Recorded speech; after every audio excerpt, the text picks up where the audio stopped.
Hello guys, स्वागत है आपका अपने यूट्यूब चैनल सिविल ज्ञान सिटी में। तो ये प्रैक्टिस सेट चल रहा है सिविल के जो भी एग्ज़ाम्स है जेईई के, जैसे कि अभी हाल ही में जेएसएससी जेईई का जो चल रहा है, तो वो सब एग्ज़ाम्स में ये क्वेश्चन बहुत ही ज़्यादा फ़ायदा करेगा।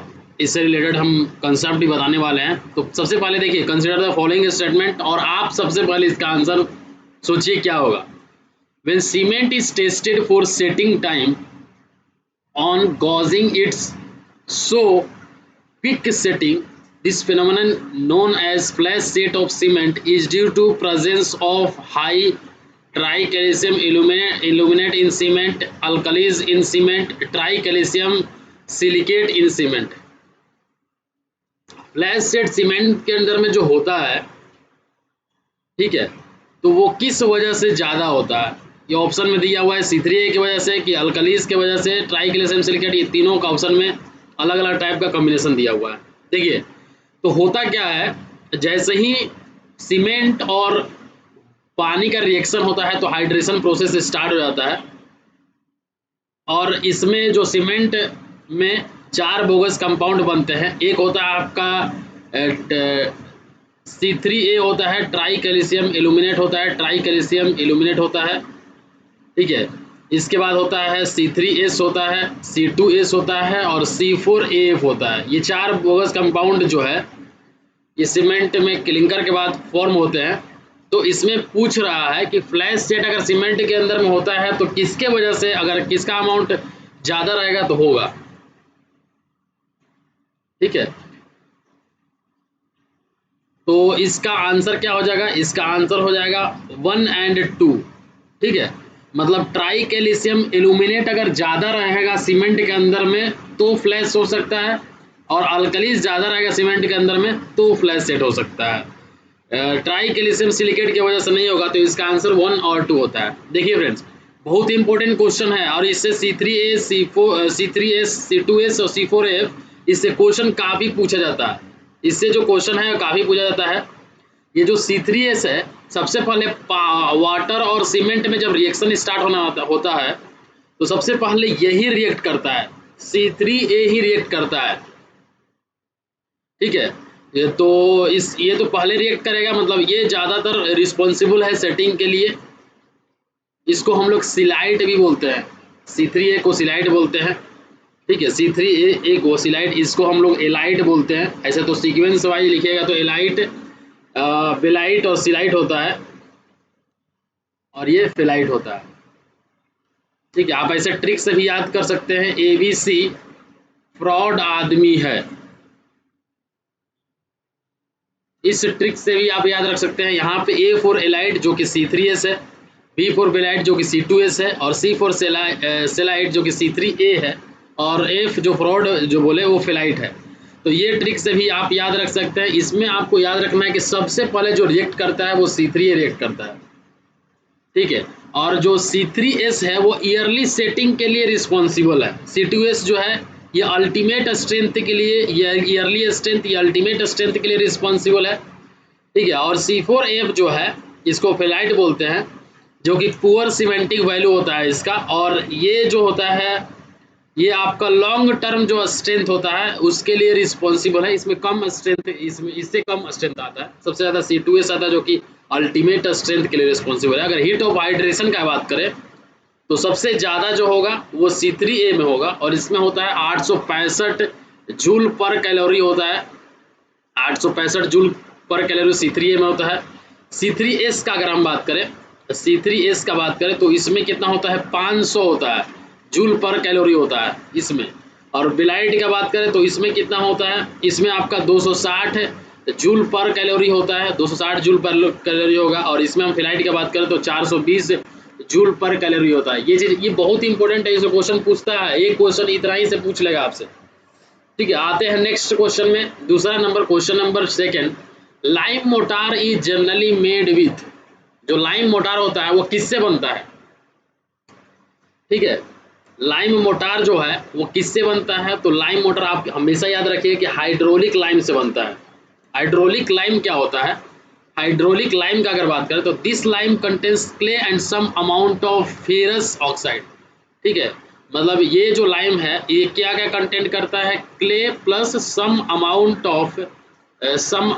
Of ferrous oxide.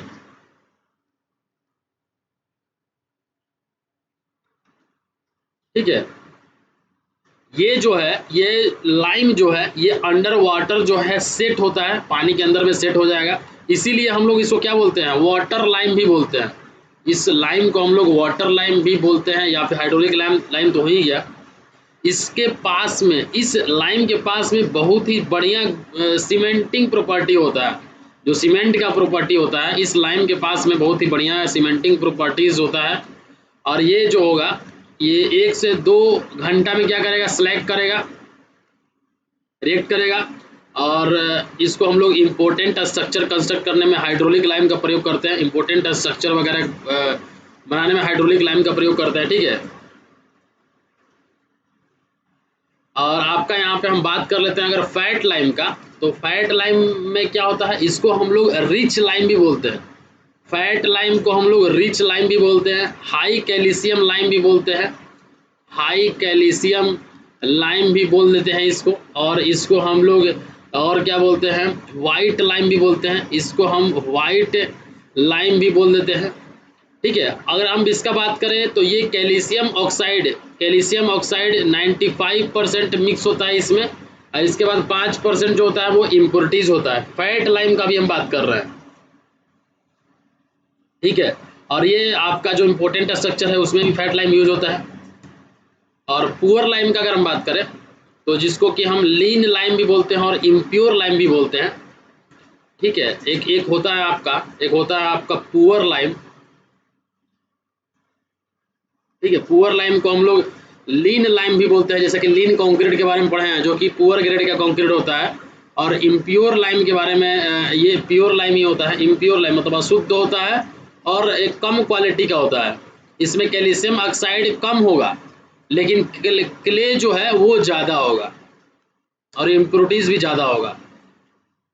मतलब इसमें जो क्ले होगा वो 30% से भी ज़्यादा होगा, क्ले जो होगा उसमें 30% से भी ज़्यादा होगा। तो इसका आंसर क्या हो जाएगा, हाइड्रोलिक लाइम हो जाएगा। अब देखिए इसका आंसर बताइए आप, the quantity of water is referred as a standard consistency P when penetration of plunger is from top and from bottom. ठीक है, जो हम पेनिट्रेशन करते हैं, अगर हम कंसिस्टेंसी टेस्ट करते हैं स्टैंडर्ड कंसिस्टेंसी, ठीक है, तो उसमें हम लोग कितना जो इसका डेप्थ होता है ऊपर से कितना होगा और नीचे से कितना होगा। देखिए जो विकार्ट प्लंगर होता है, इस एक्चुअली विकार्ट एपरेटस से हम लोग कंसिस्टेंसी टेस्ट करते हैं। तो जो विकार्ट प्लंगर होता है, प्लंजर जो होता है उसका डायामीटर जो है वो 10 mm होता है। विकार्ट प्लंजर का जो डायामीटर होता है 10 mm होता है। हाइट जो होता है वो होता है 50 mm। और ये जो मोल्ड है, जिस तरह आप एक मोल्ड बना के उस मोल्ड में कंक्रीट का पेस्ट रखते हैं और इस प्लंजर से जो मशीन लगा रहता है यहाँ पे, इस प्लंजर को इसमें पेनेट्रेट करते हैं। ठीक है, तो जो हम लोग पेनेट्रेट करते हैं तो जो मोल्ड है वो पेनेट्रेट होगा डेप्थ स्टैंड प्लंजर का, वो कितना होगा 33 से 35 mm होता है फ्रॉम टॉप। अगर हम टॉप से देखें तो 33 से 35 mm होता है, और अगर हम बॉटम से देखते हैं तो 5 से 7 mm होता है। 5 से 7 mm जो होगा वो किससे होगा, बॉटम से होगा। ठीक है, 5 से 7 mm क्या होगा, बॉटम से होगा। ठीक है, हम लोग नॉर्मल कंसिस्टेंसी जब हम लोग फाइंड करते हैं तो ये पता करते हैं कि कितना वाटर रिक्वायर्ड होगा एक नॉर्मल पेस्ट बनाने के लिए, उसी से हम लोग करते हैं। ठीक है, अब एक चीज़ और भी याद रखिएगा कि जो वाटर कंटेंट है, अगर हम इनिशियल सेटिंग टाइम करते हैं, अगर इनिशियल सेटिंग टेस्ट करते हैं तो उसमें जो वाटर कंटेंट होगा 0.85 पी होगा। पी जो है वो नॉर्मल कंसिस्टेंसी है। अगर हम कंप्रेसिव स्ट्रेंथ का टेस्ट करते हैं, तो इसमें जो वाटर कंटेंट होगा वो P/4+3 होगा। ठीक है, कंप्रेसिव स्ट्रेंथ करेंगे। टेंसाइल स्ट्रेंथ अगर हम करेंगे, अगर टेंसाइल स्ट्रेंथ टेस्ट करते हैं, टेंसाइल स्ट्रेंथ टेस्ट करते हैं तो उसमें कितना होता है, P/5 + 2.5 होता है। ठीक है, P/5 + 2। साउंडनेस टेस्ट करेंगे तो 0.78 पी 0.78 पी जो होगा वो क्या होगा, 0.78 पी जो होगा वो साउंडनेस में आपका वाटर कंटेंट का रिक्वायरमेंट होगा। ठीक है, तो इसका आंसर कौन सा होगा, इसका आंसर कौन सा होगा, 33 to 35 mm होगा आपका टॉप से, और 5 से 7 mm जो होगा बॉटम से। क्लियर है, आपका वाटर कंटेंट भी पता चल गया। इनिशियल सेटिंग टाइम के लिए 0.85 पी, कंप्रेसिव स्ट्रेंथ के लिए P/4 + 3, टेंसाइल स्ट्रेंथ के लिए P/5 + 2.5 और साउंडनेस के लिए 0.78 पी होगा। ठीक है, इतना तक क्लियर है। अब आते हैं in the production of quick setting cement we add. अगर हमको क्विक सेटिंग सीमेंट अगर हम बनाना है तो हम लोग उसमें क्या ऐड करेंगे। देखिए, जो क्विक सेटिंग सीमेंट होता है वो सेट ईयरली अगर करेगा, मतलब जल्दी सेट कर देगा, उसको क्विक सेटिंग सीमेंट बोलेंगे। ठीक है, इसका तो बताने का उतना ये नहीं है, नाम से ही पता चल रहा है कि क्विक सीमेंट जो होगा, ठीक है, वो जल्दी सेट करेगा। और ये इसको बनाने के लिए हम लोग को क्या करना पड़ेगा, स्मॉल अमाउंट में हमको क्या मिक्स करना पड़ेगा, अमोनिया मिक्स करना पड़ेगा। ठीक है, और वो जो अमोनिया होगा वो एकदम तरह से एकदम पीसा हुआ टाइप का होगा, जो कि आपका, और इसमें और एक चीज़ आपको करना होगा, जिप्सम हम लोग क्यों मिक्स करते हैं सीमेंट के अंदर में, जिप्सम हम लोग इसलिए मिक्स करते हैं ताकि फ्लैश सेट ना हो। तो फ्लैश सेट ना हो इसलिए जिप्सम ऐड करेंगे। तो हमको इस कंटेंट को रिड्यूस करना है, क्योंकि हमको तो फ्लैश सेट करवाना है, क्योंकि ये क्विक सेटिंग सीमेंट है।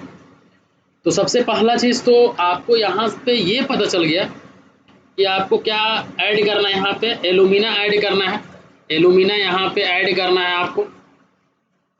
ठीक है, तो इसका आंसर क्या हो जाएगा, we add aluminium sulphate in powdered form. ठीक है, यहाँ पे less amount of gypsum in powder form, ये तो ठीक है, लेकिन सबसे पहला मेन जो चीज़ है, ऐड क्या कर रहे हैं हम, ऐड तो एल्युमिनियम सल्फेट ही कर रहे हैं ना यहाँ पे। तो aluminium sulphate in powdered form हम लोग ऐड किए। ठीक, तो यहाँ पे इसका आंसर क्या हो जाएगा, सी हो जाएगा, एल्युमिनियम सल्फेट इन पाउडर फॉर्म। इसका इस टाइप का जो सीमेंट होता है quick setting cement, quick setting cement हम लोग कहाँ यूज करते हैं, क्विक सेटिंग जो सीमेंट है वो हम लोग जनरली ग्राउटिंग जब आप करिएगा, ग्राउटिंग पर्पस में हम लोग यूज करते हैं। अंडर वाटर कंक्रीटिंग अगर आप करिएगा, अंडर वाटर जब कंक्रीटिंग करिएगा तो उस केस में आप क्या यूज करिएगा, क्विक सेटिंग सीमेंट यूज करिएगा। आपको क्विक सेटिंग सीमेंट और रैपिड हार्डनिंग सीमेंट इसमें कंफ्यूज नहीं करना है। क्विक सेटिंग सीमेंट और रैपिड हार्डनिंग में इसमें कन्फ्यूजन नहीं करना है, क्योंकि रैपिड हार्डनिंग जो सीमेंट है वो जल्दी स्ट्रेंथ को गेन कर लेता है, जल्दी क्या करता है, स्ट्रेंथ को गेन करता है। जबकि जो क्विक सेटिंग सीमेंट है वो सेट सिर्फ करता है, और जो रेट ऑफ गेन ऑफ जो स्ट्रेंथ है वो सिमिलर होता है आपका ओपीसी से, ऑर्डिनरी पोर्टलैंड सीमेंट से। तो ये चीज़ें आपको ध्यान में रखनी है।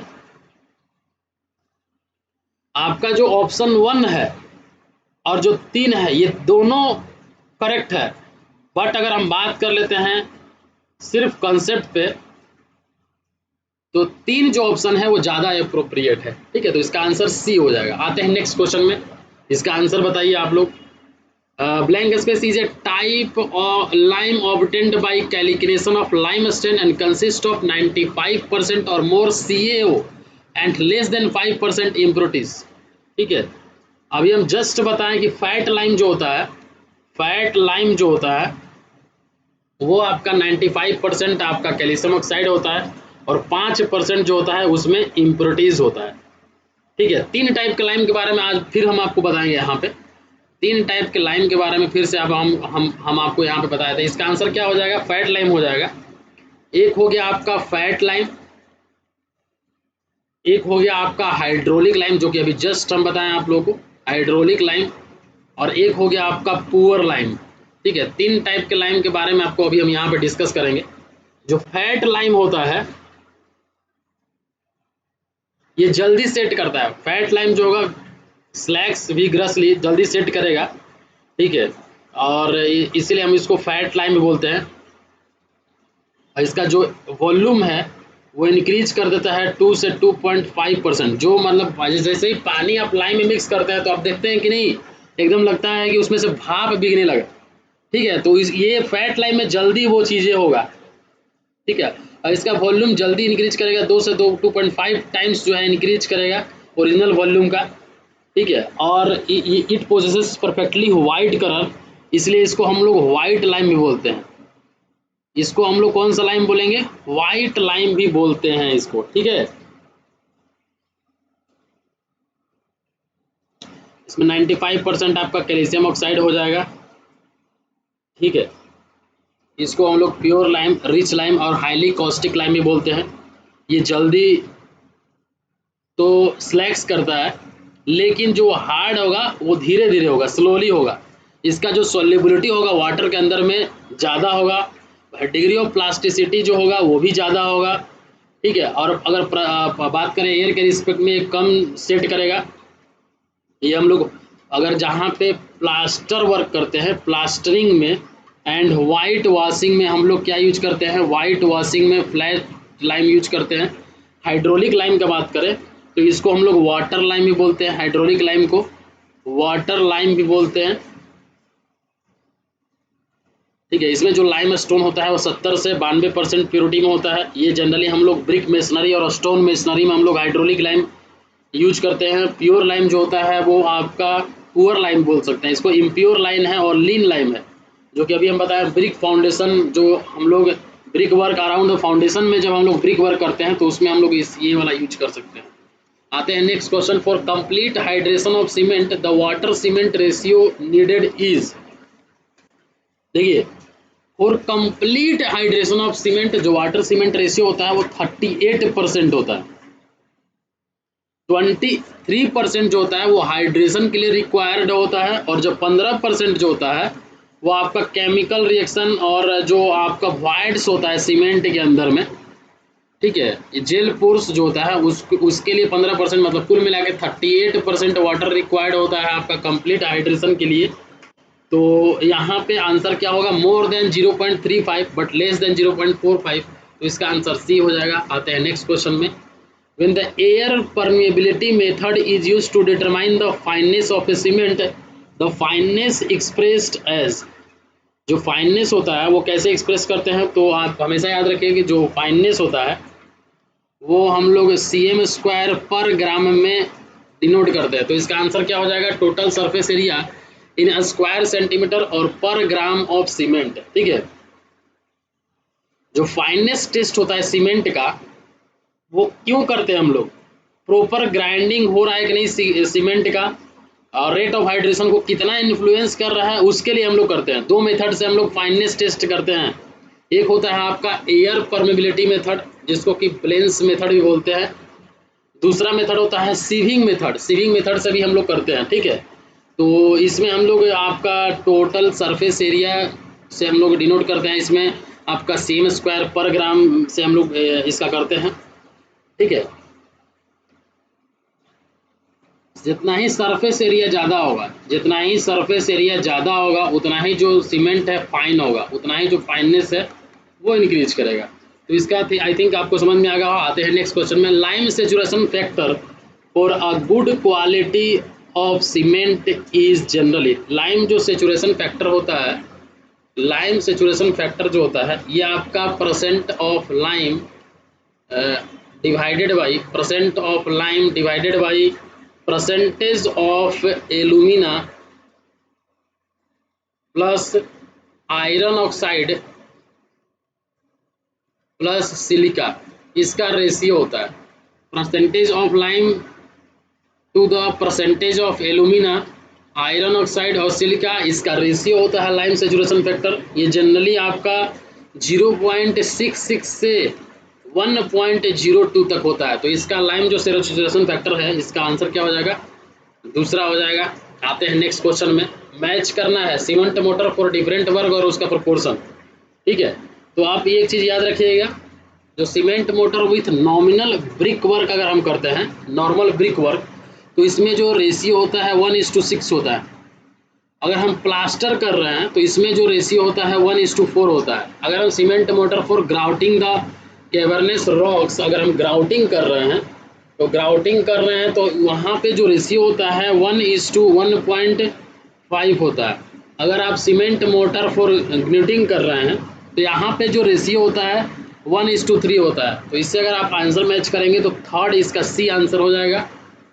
ठीक है, ये याद रखिएगा। आते हैं नेक्स्ट क्वेश्चन में। What is the approximate composition of silicon dioxide SiO2 present in Portland cement?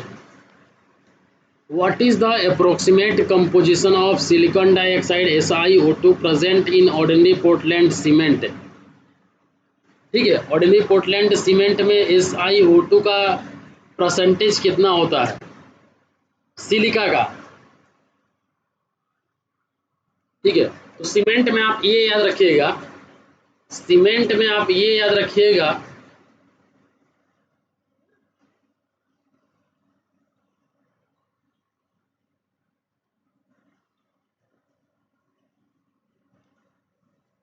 ठीक है, ये ट्रिक आपको याद रखना है। सीमेंट में लॉस में है एम्स का सीमेंट। ठीक है, इसमें आपका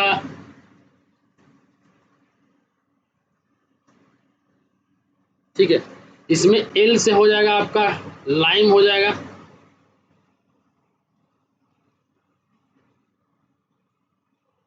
एस से हो जाएगा आपका सिलिका। ए से हो जाएगा आपका एल्यूमिना। एम आई से हो जाएगा आपका आयरन, आयरन ऑक्साइड। ठीक है, एम से हो जाएगा मैग्नीशिया। ठीक है, तो लाइम सबसे ज़्यादा अमाउंट में रहता है इसमें। सबसे ज़्यादा अमाउंट में जो होगा वो लाइम होता है, और वो कितना होता है 62 से लेके 65% होता है लाइम। ठीक है, सिलिका का बात करें तो 17 से 25% जो होता है वो होता है सिलिका।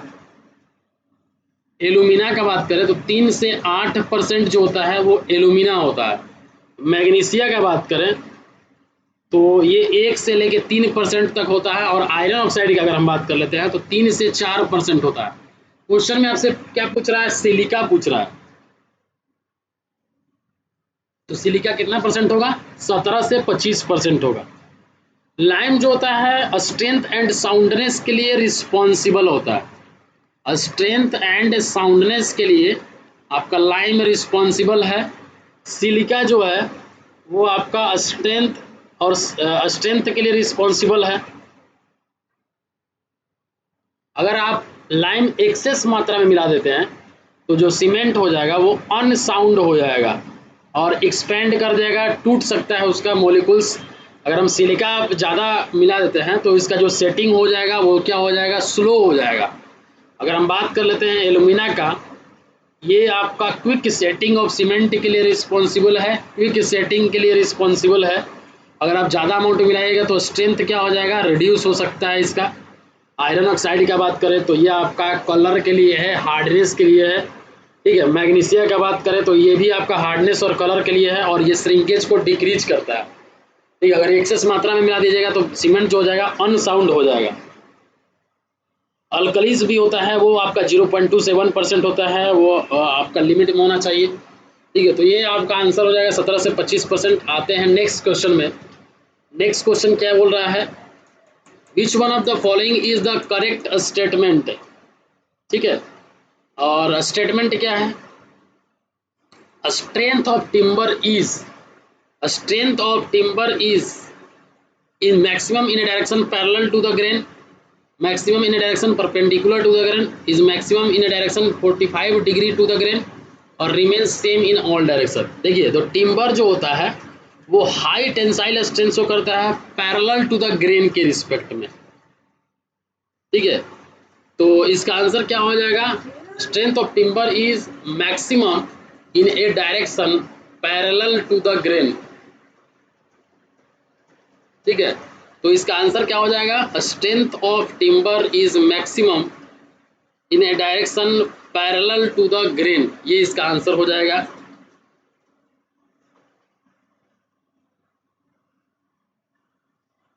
ठीक है, तो इसका आंसर ये हो जाएगा। ठीक है, आते हैं नेक्स्ट क्वेश्चन में। मैच करना है, मैच करना है आपको। देखिए ये आपके टिम्बर के क्रॉस सेक्शन से रिलेटेड क्वेश्चन है। पीथ जो होता है, ये जो बीच में होता है टिम्बर का, वो क्या होता है, पीथ होता है। इसके ऊपर का जो लेयर होगा, इसके ऊपर का जो लेयर होता है वो हार्ड वुड होता है। इसके आगे अगर आप जाइएगा तो सैप वुड होगा। इस टिम्बर के क्रॉस सेक्शन का बात कर लेते हैं, तो सबसे जो बीच में होता है पीथ होता है। पीथ क्या हो जाएगा आपका, पीथ क्या हो जाएगा, पीथ हो जाएगा innermost portion of the tree, ये वाला हो जाएगा। तो ए का फर्स्ट हो जाएगा, ए का फर्स्ट जो है इसमें दिया हुआ है और इसमें दिया हुआ है। अब देखिए जो सैप वुड होता है ये हार्ट वुड के बाद होता है। हार्ट वुड दिया हुआ है, इसमें हार्ट वुड में हम क्या लेंगे, हार्ट वुड में हम क्या लेंगे, सी का। अगर हार्ट वुड का बात करें, पीत के बाद जो वाला लेयर होता है वो हार्ट वुड होता है, पीत के बाद वाला। तो हम यहाँ पे क्या लेंगे, inner annular ring surrounding the pith, ये क्या हो जाएगा आपका हार्ट वुड हो जाएगा। तो बी का क्या हो जाएगा, तीसरा, ए का फर्स्ट और बी का तीसरा, सॉरी सी का दूसरा, ए का तीसरा, ए बी का देखिए सैप वुड जो होगा वो किस में होगा, outer annular ring. Heart would के बाद जो आता है वो आपका होता है सैप वुड। और जो कैम्बियम लेयर होता है, कैम्बियम जो लेयर होता है ये आपका जो ऊपर बाहरी जो पोर्शन है आउटर बार्क, और जो इनर का एक पोर्शन होता है इनर बार्क, उसके बीच का लेयर होता है। तो thin layer of sap wood between inner and outer bark, तो ये भी हो जाएगा, डी का फोर्थ हो जाएगा। तो इसका आंसर क्या हो जाएगा, ए का फर्स्ट हो जाएगा। आपको इसमें सीक्वेंस समझ में आ रहा है, सीक्वेंस एक बार फिर से आप देख लीजिए। सीक्वेंस अगर आप देखना चाहें तो एक बार आप फिर से देख लीजिए। सबसे इनर में क्या होता है, पीथ होता है, उसके बाद हार्ट वुड होता है, ठीक है, उसके बाद सैप वुड होता है, ठीक है, इसके बाद आपका क्या होता है, हार्ट वुड सैप वुड के बाद कैम्बियम लेयर होगा, इसके बाद इनर बार्क, इसके बाद आउटर बार्क, ठीक है। तो इसका आंसर क्या हो जाएगा, ए हो जाएगा इसका आंसर। आते हैं नेक्स्ट क्वेश्चन में। As per specification, IS specification, Indian and standard specification, the minimum compressive strength of first class brick. तो जो मिनिमम कंप्रेसिव स्ट्रेंथ होता है फर्स्ट क्लास ब्रिक्स का वो होता है 100 kg पर cm स्क्वायर होता है आपका मिनिमम कंप्रेसिव स्ट्रेंथ। तो इसका आंसर क्या हो जाएगा, बी इसका आंसर हो जाएगा। सेकेंड क्लास ब्रिक्स का बात करें तो उसका होता है 75 kg पर cm स्क्वायर होता है। जो फर्स्ट क्लास ब्रिक्स है ये आपका टेबल मोल्डेड होता है और स्टैंडर्ड शेप का होता है, जिसको कि हम किलन्स में सुखाते हैं, बर्न करते हैं। और इसका अगर हम सरफेस और एजेस की बात करें इस टाइप के ब्रिक्स का, तो शार्प होता है इसका एज और स्मूथ होता है सरफेस। और इसका मिनिमम कंप्रेसिव स्ट्रेंथ अगर हम बात करें तो 100 kg पर cm स्क्वायर, ठीक है, या फिर 10 न्यूटन पर mm स्क्वायर भी हो जाएगा इसका। और अगर हम बात करें ये सुपीरियर वर्क के लिए यूज होता है, सुपीरियर वर्क के लिए यूज होता है, सुपीरियर वर्क के लिए। तो इसका आंसर हो जाएगा बी। आते हैं नेक्स्ट क्वेश्चन में। Consider the following statement, kiln seasoning of timber result in, ठीक है, जो किलन सीजनिंग होता है टिम्बर में वो क्या करता है,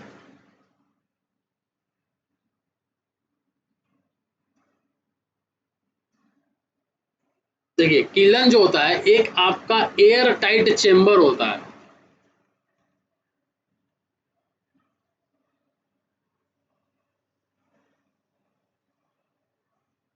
ठीक है।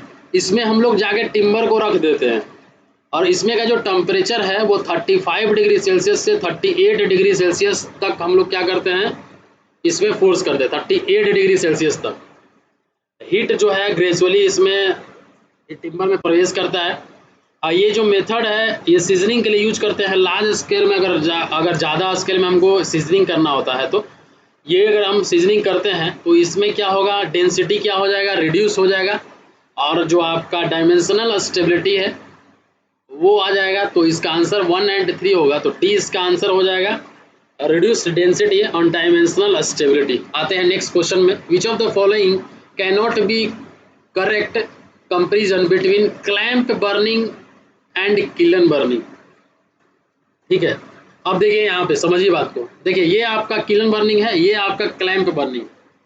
इस तरह से जब हम लोग ब्रिक्स का मोल्ड बना लेते हैं तो उसको अगर हम सुखाने का जब बारी आता है तो हम लोग कैसे करते हैं वो चीज़ के बारे में हम यहाँ पे डिस्कस करेंगे। तो ये आपका क्लैंप बर्निंग हो जाएगा, ठीक है, और ये किलन बर्निंग हो जाएगा। किलन बर्निंग का अगर हम बात करें तो ये एक टाइप का परमानेंट स्ट्रक्चर है, परमानेंट स्ट्रक्चर है और ब्रिक बर्निंग के लिए हम लोग यूज करते हैं। ठीक है, और ये जब ब्रिक बर्न हो जाता है तो इसको यहाँ से हम लोग साइड तक पहुँचाते हैं। ये जो है आपका क्लैंप जो बर्निंग है, ये क्या है आपका टेम्पोररी स्ट्रक्चर है।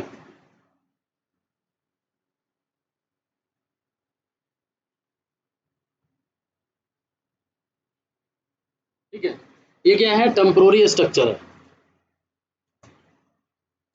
ये हम लोग जहाँ पे कंस्ट्रक्शन साइट है उसके नज़दीक में भी कंस्ट्रक्ट कर सकते हैं, जबकि यहाँ पे हम लोग नहीं कर सकते हैं। ठीक है, ये चीज़ आप देखिए। और इसमें जो एवरेज ब्रिक्स है 25,000 ब्रिक तक हम लोग इसमें क्या करेंगे बर्न कर सकते हैं, सुखा सकते हैं।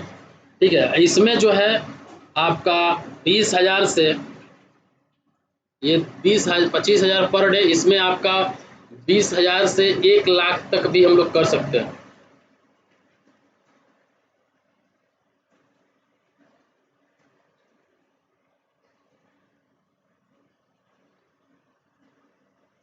ठीक है, लेकिन ये जो है पर डे नहीं है, 1 मंथ से 2 मंथ तक हम लोग कर सकते हैं इसमें टेम्पोररी। ये आपका क्लैंप बर्निंग है। ठीक है, और इसमें जो है continuous demand for bricks can be met. इसमें हम लोग कंटिन्यूअसली हमेशा कर सकते हैं क्योंकि आपका परमानेंट स्ट्रक्चर है। इसमें आप कंटिन्यूअस डिमांड नहीं कर सकते हैं क्लैंप बर्निंग में। ठीक है, इसमें लार्ज स्केल जो प्रोजेक्ट होता है, लार्ज स्केल जो प्रोजेक्ट होता है उसके लिए अप्लीकेबल है। यह आपका स्मॉल स्केल प्रोजेक्ट में एप्लीकेबल है, स्मॉल स्केल प्रोजेक्ट में होता है, स्मॉल स्केल प्रोजेक्ट में होता है। ठीक है, जो टाइम पीरियड होता है बर्निंग का वो आपका 12 से लेके 13 दिन तक होता है। 12 से लेके इसमें 13 दिन तक होता है। इसमें आपका 2 से लेके 6 मंथ तक भी हो सकता है, 2 से लेके 6 मंथ तक भी हो सकता है। इसमें आपका जो है हाई कॉस्टली फ्यूल्स इसमें आप देते हैं, कॉस्टली फ्यूल्स देते हैं। इसमें आप लो कॉस्ट फ्यूल्स देते हैं, जैसे कि इसमें कोयला दे दिया, आपका हाई कॉस्ट हो गया। इसमें आप लो कॉस्ट फ्यूल जैसे कि लो कॉस्ट वाले भी फ्यूल्स दे सकते हैं। लो कॉस्ट वाला जैसे कि आप गोईठा वगैरह होता है, डंग, या फिर आप लकड़ी वकड़ी जो टूटा फूटा होता है उस टाइप का भी, लेकिन इसमें कोयला आपको देना पड़ेगा। ठीक है, इसमें जो होगा इनिशियल कॉस्ट जो होगा हाई होगा, इसमें जो है इनिशियल कॉस्ट लो होगा। ठीक है, इसमें स्किल्ड सुपरविजन का रिक्वायर्ड होगा, स्किल्ड सुपरविजन रिक्वायर्ड होगा। स्किल्ड, इसमें आपका skilled supervision is not necessary, skilled supervision is not necessary. तो ये सारा डिफरेंस हो गया। ठीक है, इसमें अगर हम क्वालिटी का बात करें तो 90% क्वालिटी इसमें अचीव हो जाएगा और इसमें 60% अचीव होगा। अब आइए देखते हैं क्वेश्चन क्या बोल रहा है। The cost of fuel is low in clamp burning while the cost of fuel is more in kiln burning cannot be corrected बोल रहा है। लेकिन तो ये तो करेक्ट है। क्लैंप पे आप हमेशा याद रखिएगा, क्लैंप के हैं और टेम्पोररी है। क्लैंप पे आप मान लीजिए, आप ये ऐसे माइंड में रखिए क्लैंप हुआ है, कोई चीज़ को हम क्लैंप कर दिए मतलब फिट कर दिए हैं, तो इसलिए इसको टेम्पोररी मानिएगा। किलन कर दिए मतलब एकदम कील गाड़ दिए है वहाँ पे, अब वो निकल नहीं सकता है, परमानेंट। इस तरह से आप याद रखिएगा। हो सकता है अगर एग्जाम में आपको कन्फ्यूजन हो जाए क्लैंप और किलन में कौन टेम्पोररी था और कौन परमानेंट था, तो इस तरह से आप याद रख सकते हैं। Initial cost low in clamp burning while the initial cost is more in kiln burning, ये भी सही है। Skilled supervision is necessary throughout the process in clamp burning while such supervision is not necessary of kiln burning. Percentage of good quality bricks in small in clamp burning while percentage of good quality bricks in more in kiln burning। देखिए ये आपका बिल्कुल गलत बोल रहा है, तो ये आंसर सी हो जाएगा इसका। स्किल्ड सुपरविजन आपका किलन में चाहिए, क्लैंप में नहीं चाहिए। ठीक है, तो इसका सी आंसर हो जाएगा। आते हैं नेक्स्ट क्वेश्चन में। नेक्स्ट क्वेश्चन देखिए, for plastering the exposed brick walls the cement sand motor ratio, देखिए आप अगर ब्रिक वर्क प्लास्टर कर रहे हैं तो आपको जो रेशियो चाहिए 1:4 चाहिए। एक्सटर्नल प्लास्टर अगर आप कर रहे हैं, ठीक है, तो 1:4 चाहिए, तो इसका आंसर क्या हो जाएगा? सी हो जाएगा। आते हैं नेक्स्ट क्वेश्चन में। The timber preservatives creosote belongs to the group of, जो सेरोसॉट होता है ये क्या होता है? एक टार ऑयल टाइप है, एक टाइप का टार है। सेरोसॉट जो होता है वो कैसे मिलता है? डिस्टिलेशन ऑफ टार से मिलता है, distillation of, fractional distillation of tar से मिलता है आपको, ठीक है। अगर आपको सेरोसेटिंग करना है टिम्बर में, तो टिम्बर को for creosoting the timber is dried, सबसे पहले आप टिम्बर को क्या करिएगा? सुखा दीजिएगा। उसके बाद आप सेरोसेट ऑयल जो है पंप कर दीजिएगा, और उसमें प्रेशर जो रहेगा जब आप पंपिंग करते हैं तो 1 Newton/mm² रहेगा। जार ऑयल जो है उस पर आप लगा दीजिएगा। ये आपका बेस्ट एंटीसेप्टिक अगेंस्ट फंगी के एंटीसेप्टिक है, ठीक है। जो घून वगैरह लग जाता है ये इससे नहीं लगेगा, फंगी एंड अदर एजेंट से आपको छुटकारा देगा ये। आते हैं next question. The advantage of using plywood, ठीक है, तो प्लाईवुड का क्या एडवांटेज है? टेंसाइल स्ट्रेंथ जो होता है इक्वल होता है और सभी डायरेक्शन में, ठीक है, तो इसका आंसर क्या हो जाएगा? ए हो जाएगा। आते हैं नेक्स्ट क्वेश्चन में, ठीक है। Which of the following constituent present in excess quantity changes the colour of brick from red to yellow, ठीक है, तो ये चीज़ आपको बिल्कुल पता होगा। ब्रिक्स में अगर आप लाइमस्टोन प्रेजेंट होता है तो वो आपका जो कलर है वो रेड से येलो कर देता है, ठीक है, तो इसका आंसर क्या हो जाएगा? लाइमस्टोन हो जाएगा, ठीक है। तो हार्मफुल जो इंग्रेडिएंट है लाइम ब्रिक्स के अंदर में, वो क्या होता है? लाइम होता है, ये हार्मफुल है। आयरन पायराइट ये भी क्या है? हार्मफुल है। और आपका हम बात करें pebbles and gravels and grids, ये सब क्या है? हार्मफुल इंग्रेडिएंट है ब्रिक्स के अंदर में। अल्कलीज जो है ये भी आपका हार्मफुल है। सल्फर है ये भी क्या है? हार्मफुल है।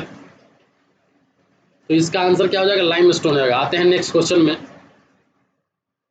Consider the defect arises in a timber, which of the following defect arises due to natural forces, ठीक है, ठीक है।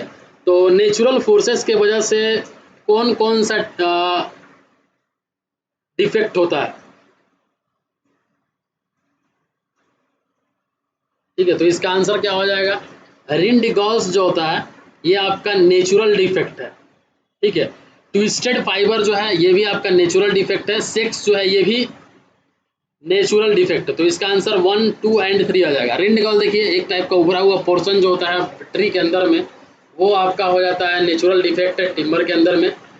सेक्स क्या होता है? These are the splits along the grain of the wood, ठीक है, जैसे आप देखिएगा लकड़ी के जो बीच से फटा फटा टाइप का रहेगा, तो सेक्स हो जाएगा। हार्ट सेक्स और star shakes are very similar, they radiate from the centre और हार्ट, ठीक है, देख सकते हैं आप यहाँ पे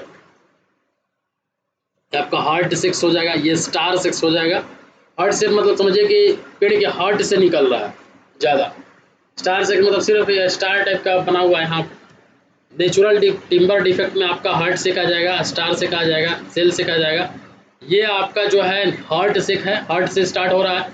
ये आपका स्टार सेक है, या आपका सेल सेक है, सेल के फॉर्म में होगा। गांठ जो होगा वो भी आपका क्या आ जाएगा? नेचुरल डिफेक्ट में रिंग जो है ये भी आपका हो जाएगा। तो उसका आंसर आप देख लीजिए। The stone is said to be high if the toughness index of the stone in the impact test is, ठीक है, ठीक है। अगर हम स्टोन टेस्ट करते हैं, टफनेस इंडेक्स का टेस्ट करते हैं, तो उसमें क्या बोल रहा है कि the stone is said to be high tough. High tough कब होगा? ठीक है, स्टोन जो होगा वो हाई टफ कब होगा ये पूछ रहा है आपसे।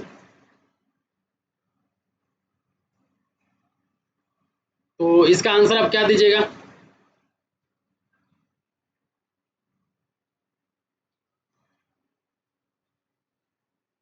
देखिए जो इम्पैक्ट टेस्ट होता है ना, ये टफनेस फाइंड करने के लिए होता है,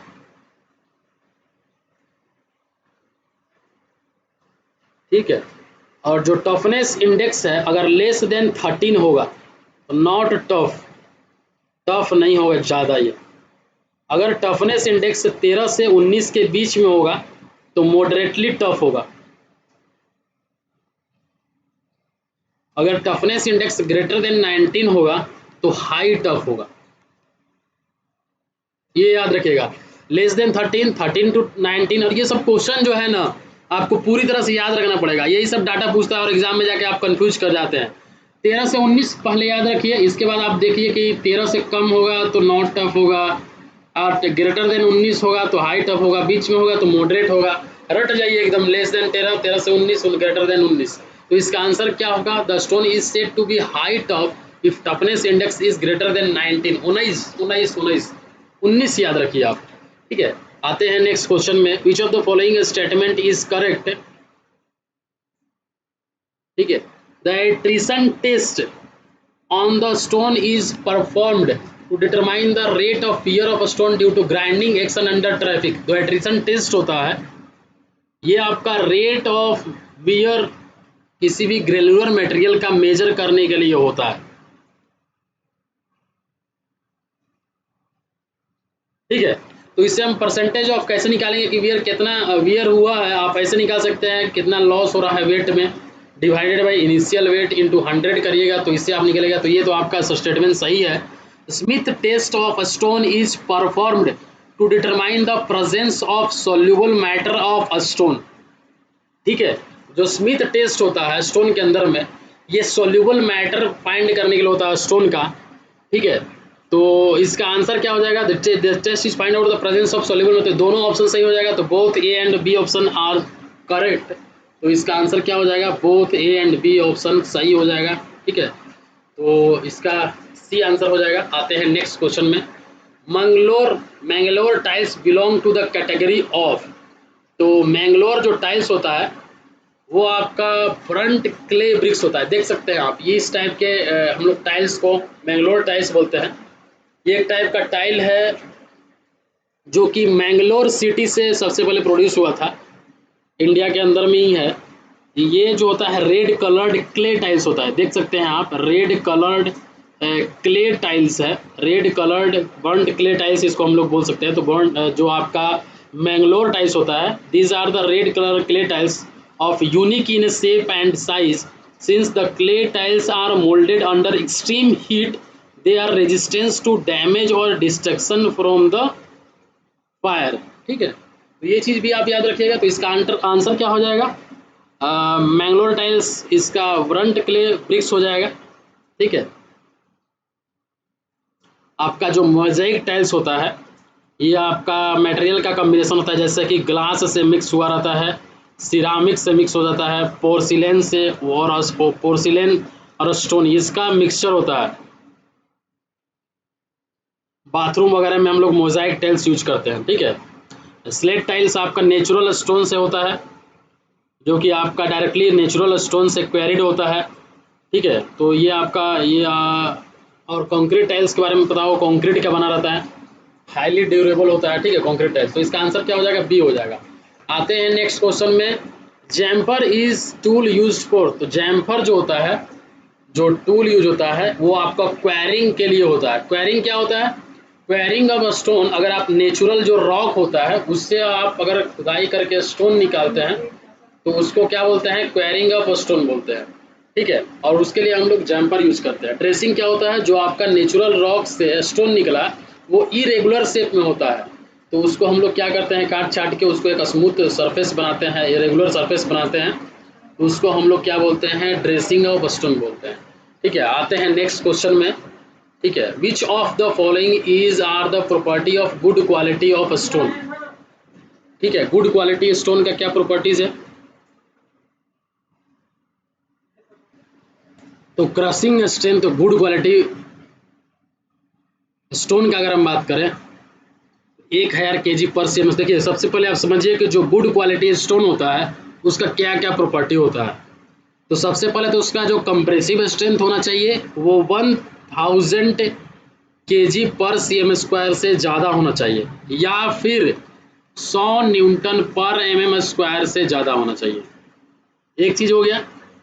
जो इसका हार्डनेस होना चाहिए, कोफिशिएंट ऑफ हार्डनेस का बात करें high durability and coefficient of hardness का अगर हम बात करें, हाई ड्यूरेबिलिटी